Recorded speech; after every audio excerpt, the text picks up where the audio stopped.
오늘은 시편 92편을 살펴보실 텐데요. 이 시편이 작성된 시기를 포로기 이후라고 추정하고 있습니다. 그리고 이 시편이 성전 예배에서 사용된 찬송시 가운데 하나인데 특히 안식일 아침 제사에 사용된 시편이다라고 알려지고 있습니다. 이 시편이 처음부터 아침 제사에 사용하기 위해 작성됐다라기보다는 이 시편의 고백 내용이 안식일에 예배하는 목적과 같아서 포로기 이후에 이 시편이 주로 그 안식일 아침 예배에 사용된 것으로 추정합니다. 이 시편을 작성한 시인은 포로기를 보내며 한 가지를 목격했습니다. 하나님의 주권의 활동을 깊이 묵상하고 하나님이 활동하시는 것을 눈으로 보며 자신의 마음속에 분명한 확신이 생겨 찬송시를 작성했습니다. 자신의 힘이라기보다 성령께서 역사하신 힘이라고 할 수 있죠. 그래서 그의 개인적인 고백이었던 이 찬송은 이스라엘의 예배 때마다, 특히 안식일 오전 예배 때마다 온 이스라엘이 함께 고백하는 찬송시가 되었습니다. 표제를 한번 보실까요? 92편 앞에 제목이 뭐라고 붙어 있습니까?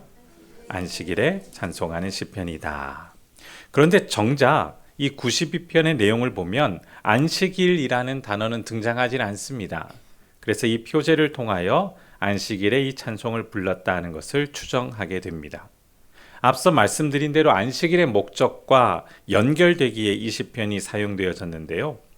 하나님께서 이스라엘 백성들에게 안식일의 목적을 알려주셨습니다. 안식일을 거룩하게 지키는 그 목적은 그 안식일을 통해 창조하신 하나님을 경배하고 하나님의 은혜를 기억하도록 그날을 제정하셨습니다. 또한 안식일에 우리를 향한 하나님의 구원의 활동이 여전히 적용되고 있음을 깨닫고 안식일을 거룩히 지키다라고 얘기하셨습니다. 또한 이 안식일은 강제적으로 인간의 활동을 중지시키는 날입니다. 그리고 그 활동을 중지하고 어떤 활동을 하게 될까요? 하나님의 은혜로 충만해지는 활동을 하도록 그 시간을 허락해 주셨습니다.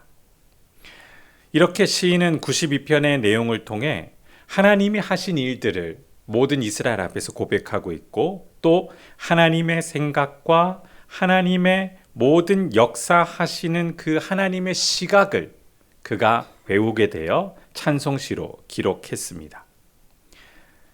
지금뿐만 아니라 그 시대 또 앞으로도 영원히 하나님께서는 동일하게 그렇게 활동하고 계시는데요.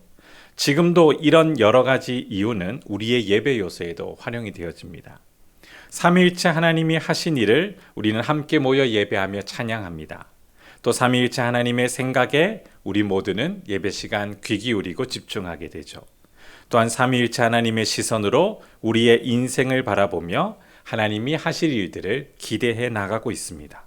그때에도 시인의 감격과 예배의 요소였던 이 내용들이 지금도 우리의 예배에 여전히 남아있는 것이죠. 이런 모든 소중한 내용들과 믿음의 유산의 사항들을 오늘 시편 92편 말씀을 살펴보며 하나님이 주시는 은혜로 함께 찬양하고 기도하는 저와 여러분 되기를 주님의 이름으로 축원합니다. 세 가지의 내용을 시인이 발견했는데요. 첫 번째는 주님이 하신 일을 시인이 자세히 관찰하며 기뻐하고 찬양하고 있습니다. 1절과 3절의 내용들은 전형적인 하나님을 향한 찬미의 내용들인데요. 제가 다시 읽겠습니다. 지존자여 시편금과 비파와 수금으로 여호와께 감사하며 주의 이름을 찬양하고 아침마다 주의 인자하심을 알리며 밤마다 주의 성실하심을 베품이 좋으니이다. 하나님 앞에 그 은혜에 감격하여 시인이 찬송하고 있는데 이 찬송하는 모든 것들이 너무나 좋다라고 이야기합니다. 기쁨을 표현하죠. 그런데 정작 그 찬양의 핵심은 4절에 있습니다. 4절 같이 읽으실까요? 시작. 여호와께서 주께서 행하신 일로 나를 기쁘게 하셨으니 주의 손이 행하신 일로 말미암아 내가 높이 외치리이다. 지금 찬양을 하며 기뻐하고 있습니다. 4절 다시 보십시오. 무엇 때문에 기뻐하고 있습니까?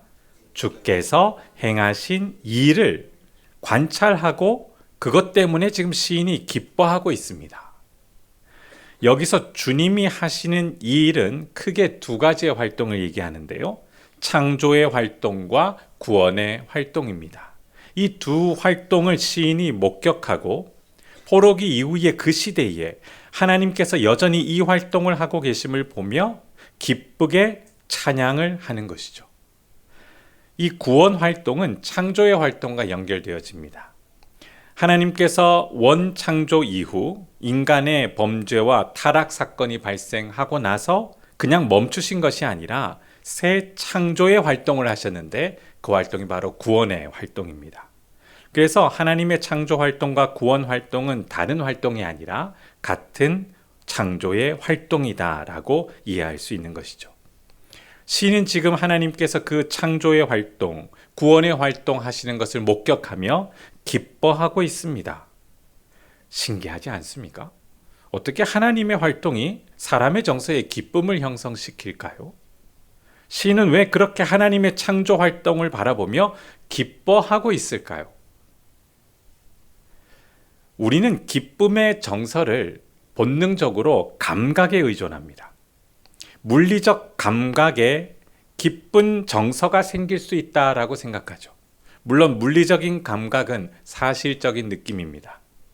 그런데 이 사실적인 느낌에 우리 스스로가 속을 때가 있습니다.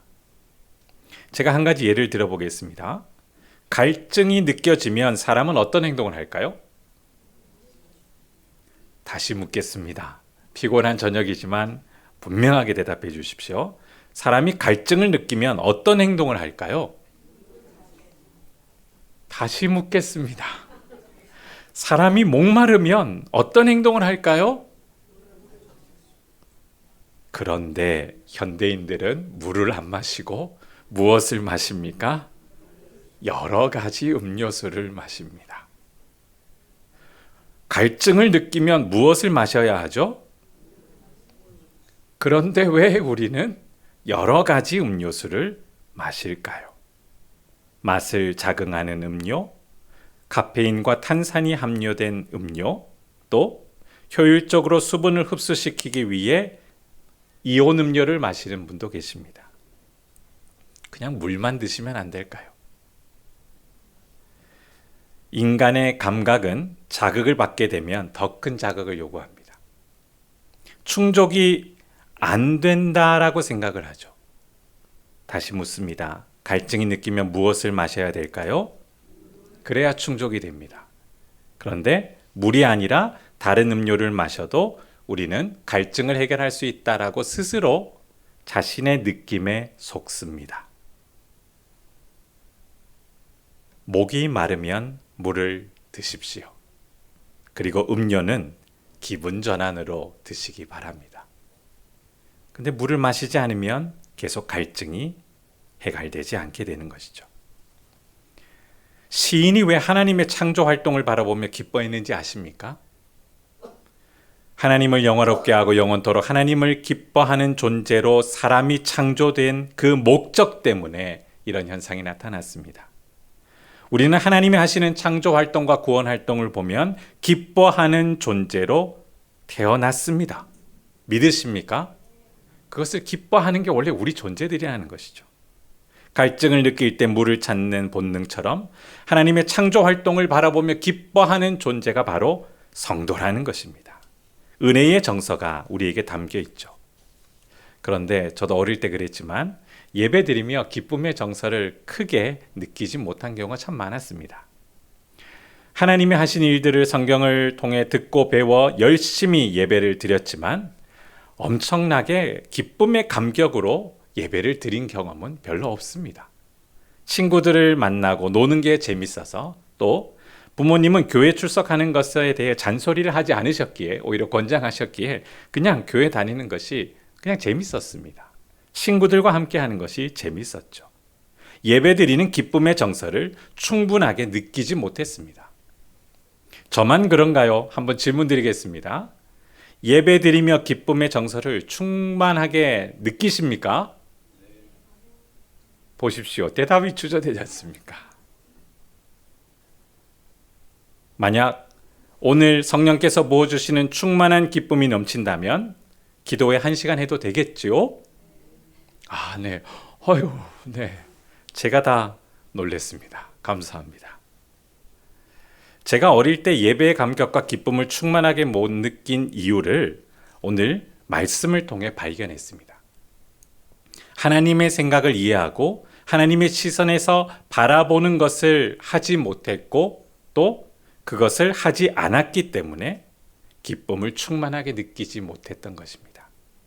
시인은 하나님이 하신 일을 관찰했습니다. 관찰한 것만으로 기쁨이 생성되지 않고 그 이후에 또 다른 사항들이 포함되었기에 하나님이 하신 일들을 바라보며 시인은 기뻐했던 것이죠. 그것이 무엇이냐면 이제 시인은 두 번째 내용을 얘기하는데요. 5절과 8절에서 하나님의 생각을 알고 기뻐하며 노래하고 있습니다. 5절 다시 한번 읽어보실까요? 시작. 여호와여 주께서 행하신 일이 어찌 그리 크신지요. 주의 생각이 매우 기쁘시니이다. 아멘. 하나님의 생각을 깨닫습니다. 먼저 하나님이 하신 일을 자세하게 관찰했죠. 기쁨이 충만했습니다. 그래서 찬양했습니다. 그런데 그냥 기쁨이 생긴 것이 아니라 하나님의 생각을 깨달아 갔기 때문에 그는 기쁨의 정서로 하나님을 찬양했던 것이죠. 5절에 보면 하나님의 생각이 어떤 생각이라고 얘기합니까? 깊은 생각이다라고 얘기합니다. 깊다라는 것은 사람의 이해 범위를 초월하는 생각입니다. 하나님은 깊이 생각하시는 분이십니다. 맞습니까? 그러면 깊이 생각하는 하나님이 하시는 일은 큰 일일까요? 작은 일일까요? 네. 하나님이 하신 일을 우리는 큰 일이라고 얘기하는데 우리는 큰 일이라는 단어를 들으면 항상 물리적인 현상으로 해석하려고 하는 것이죠. 하나님의 생각은 깊습니다. 하나님의 그 깊은 신비를 우리는 먼저 생각해야 되는데 물리적으로 큰 것만 선호하게 되죠. 자, 확인 질문 또 드리겠습니다. 예수님이 십자가에서 죽으신 이 행동, 큰 일일까요? 작은 일일까요? 조금 전에는 하나님이 크고 작은 일을 하신다면서요. 근데 왜 예수님이 십자가에 죽으신 이 행동을 우리는 큰 일이라고 생각할까요? 맞습니다. 큰 일입니다. 하나님의 생각을 깨달았기에 성령의 지혜로 이 예수 그리스도의 십자가의 죽음이 큰 일이라는 것을 우리는 이야기할 수 있는 것이죠.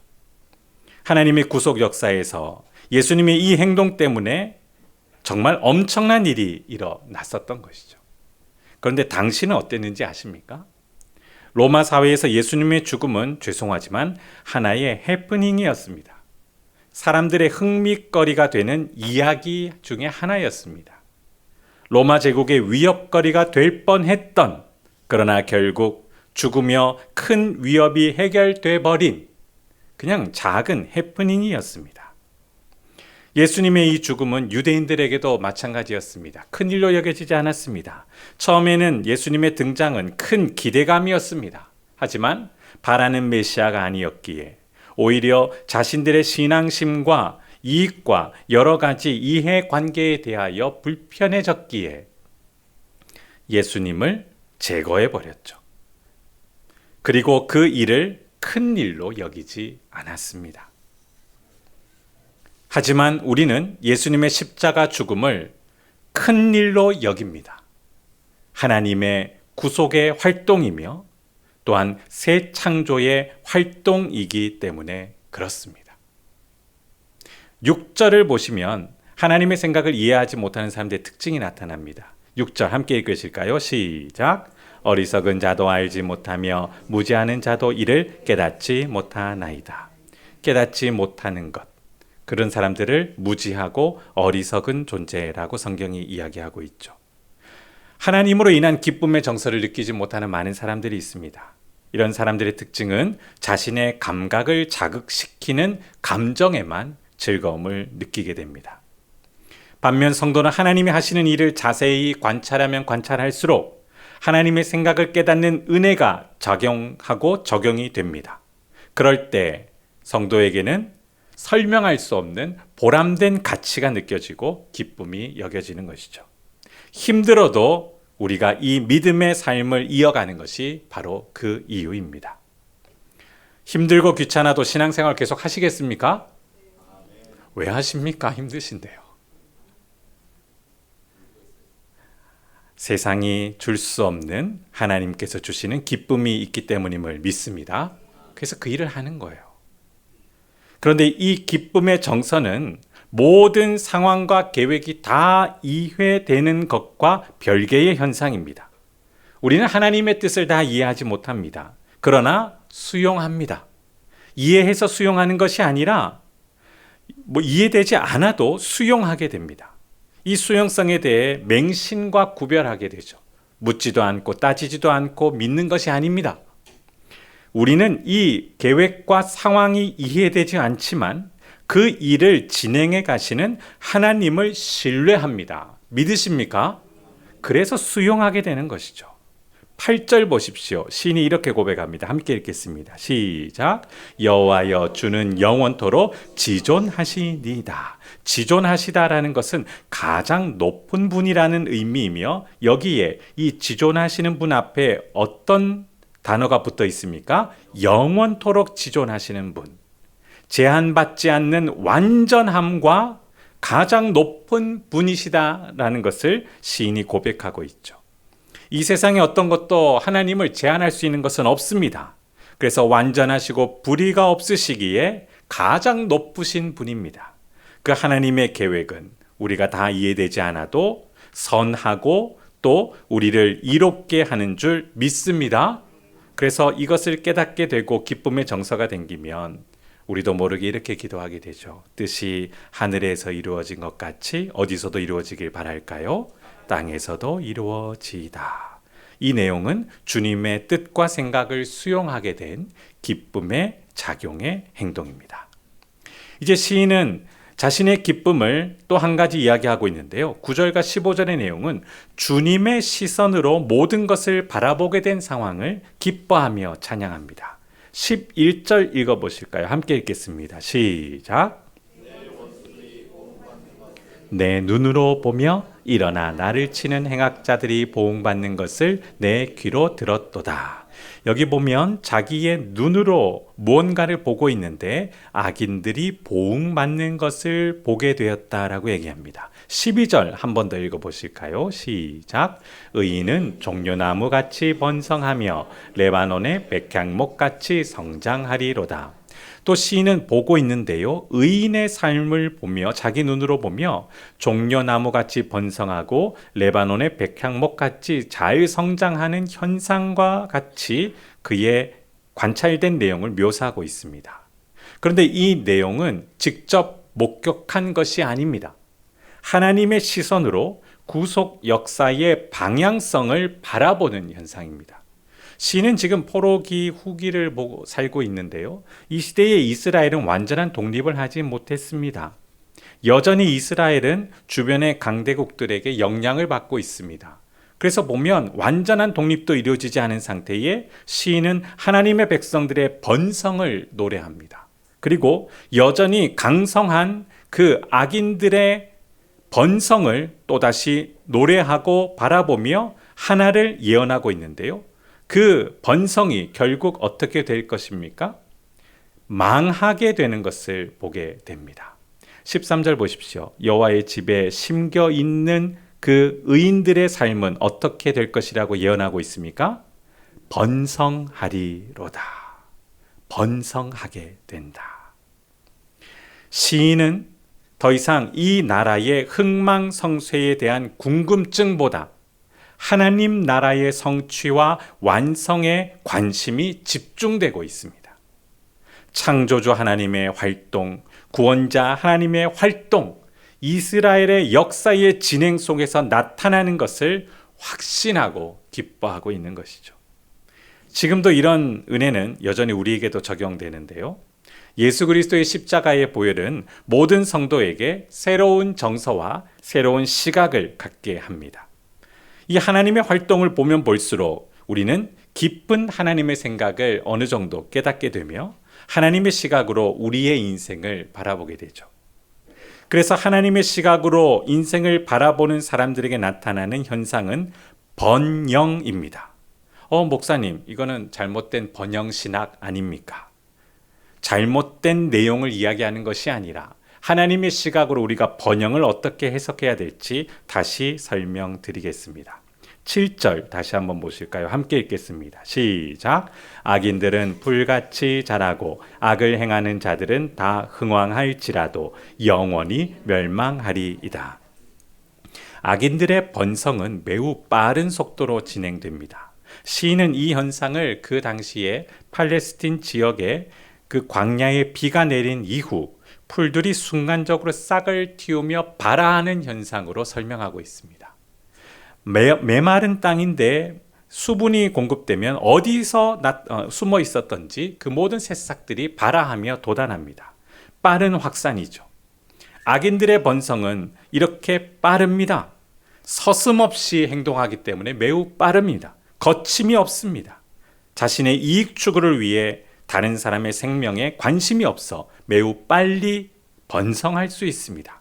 그런데 결과가 어떻게 될까요? 9절 보십시오. 여호와여, 주의 원수들은 어떻게 될 것이라고 선언합니까? 패망하리이다. 망하여 흩어지게 됩니다. 그 결과는, 악인들의 번성의 결과는 하나님의 심판이 적용된다라는 것을 시인은 보고 확신하는 것이죠. 반면 의인의 번성은 앞서 우리가 읽은 12, 13절의 내용처럼 그 근원이 어디에 심겨 있습니까? 여호와의 집에 심겨 있어 메마르지 않게 되어지는 것입니다. 이 여호와의 집이라는 것은 성전을 뜻하는데요. 성전하면 어떤 인물이 떠오르십니까? 네, 더 지나가서 신약 시대에 누가 떠오르십니까? 예수 그리스도. 여호와의 집, 성전은 예수 그리스도를 예표하는데요. 예수 그리스도와 연합된 성도, 교회는 번성하게 됩니다. 믿으십니까?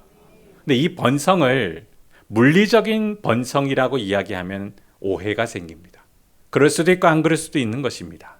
어떤 번성일까요? 깊은 하나님의 생각을 깨닫는 번성입니다. 하나님이 하신 일을 기뻐하는 번성입니다. 하나님 나라가 더 확장되는 구속 역사를 바라보는 관점의 변화가 번성된다라는 것이죠. 이런 큰 번성이 있기에 하나님의 백성들은, 하나님의 자녀들은 지금도 그의 인생에 기쁨이 넘치게 되는 것입니다. 말씀을 맺습니다. 시편 92편의 시인은 포로기 이후의 인생을 살며 자세하게 자신이 관찰한 현상을 기쁨으로 기록하고 찬양하고 있습니다. 이 감격의 찬양은 포로기 이후 시대의 안식일의 아침 제사 때마다 사용된 찬양의 곡이 되었습니다. 하나님 창조 활동과 구속 활동을 기뻐하는 한 신이의 고백이었지만 이스라엘 전체의 고백이 되었고 하나님 앞에서 찬양하는 예배하는 모든 성도들의 고백과도 이어지는 것이죠. 성도는 하나님이 하신 일을 바라볼 때 기쁨의 감격을 경험하게 될 줄 믿습니다. 창조의 활동과 또한 우리를 창조한 그 목적대로 우리는 하나님이 하시는 일을 볼 때마다 기뻐할 수밖에 없죠. 더 나아가 하나님의 깊은 생각을 알아가고 구속 역사를 바라보는 시각이 형성되며 이 구원과 기쁨의 감격은 커지게 될 줄 믿습니다. 그래서 우리는 어떤 번성을 추구하게 될까요? 악인들의 번성이 아닌 의인의 번성. 하나님으로 인하여 더 기뻐하며 하나님의 생각의 깊이를 더 이해하고 하나님 나라의 완성을 더 추구하는 이 기쁨이 더하여질 줄 믿습니다. 이런 은혜가 오늘 저녁 기도하고 찬양할 때 우리에게 부어주기를 소망하며 함께 찬양하고 기도하는 저와 여러분 되기를 주님의 이름으로 축원합니다. 오늘도 주님 앞에 함께 말씀을 깨닫고 또 기도하게 하시니 감사합니다. 더욱더 이 모든 경건의 직접적인 활동들이 기쁨이 되게 하여 주시옵소서. 말씀을 묵상하는 것과 기도하는 것과 하나님 말씀대로 살아가는 일들이 더욱더 기쁨이 넘쳐 우리의 자녀들에게까지도 그 기쁨이 전달되어지게 하여 주실 줄 믿습니다. 오늘도 기도한 모든 내용들 주께서 이루어 주옵시고 주님 뜻대로 이루어지게 하여 주시옵소서. 또한 하루를 열심히 성실하게 살았사오니 집으로 귀가할 때에 편안한 안식이 더하여지게 하시고 내일 눈을 떴을 때 예수 그리스도와 함께 생명의 길을 걸어가는 생명력이 넘치는 하루 되게 하옵소서. 감사드리며 예수님 이름으로 기도드립니다. 아멘.